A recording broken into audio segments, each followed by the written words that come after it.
BP, diabetic, kidney, liver, cancer లాంటి సమస్యలతో బాధపడుతున్నారా? అయితే ప్రముఖ clinical metal toxicologist doctor Praveen సక్సేనాని సంప్రదించండి.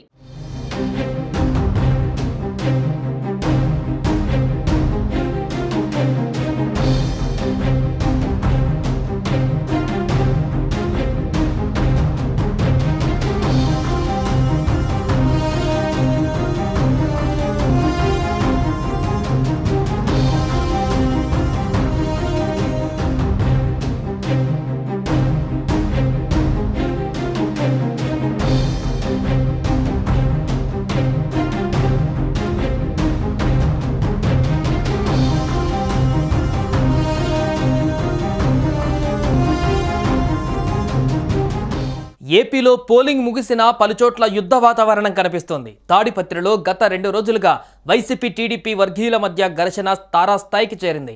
సిట్టింగ్ ఎమ్మెల్యే పెద్దారెడ్డి, మాజీ ఎమ్మెల్యే జేసీ ప్రభాకర్ రెడ్డిలను తాడిపత్రి నుంచి బయటకు అధికారులు పంపించివేశారు. దాడులకు పాల్పడిన వారిని గుర్తించే పనిలో ఉన్నారు పోలీసులు. ఈ క్రమంలో తాడిపత్రి పట్టణంలో పోలీసులు 144 సెక్షన్ అమల్లోకి తీసుకువచ్చారు. పోలీసు బలగాల పహారాతో పట్టణంలోని వీధులన్నీ నిర్మానుష్యంగా మారాయి.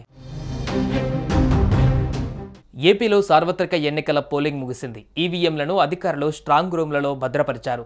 అయితే పోలింగ్ సమయంలో తలెత్తిన ఘర్షణలు పలు ప్రాంతాలలో ఇంకా కొనసాగుతున్నాయి. తాడిపత్రిలో పోలింగ్ రోజు వైసీపీ టీడీపీ ఏజెంట్ల మధ్య ఘర్షణ తలెత్తింది.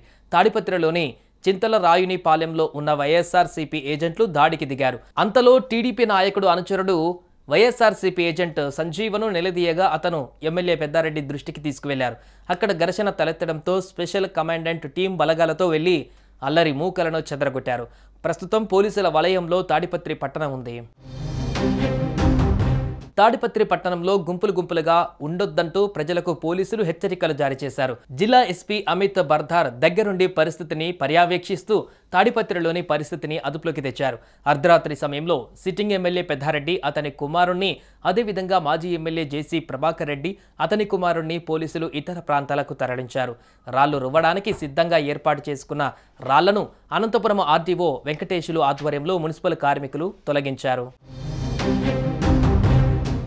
సుమన్ టీవీలో మీ పర్సనల్ అండ్ బిజినెస్ ప్రమోషన్స్ కోసం కింది నెంబర్కి కాంటాక్ట్ చేయండి.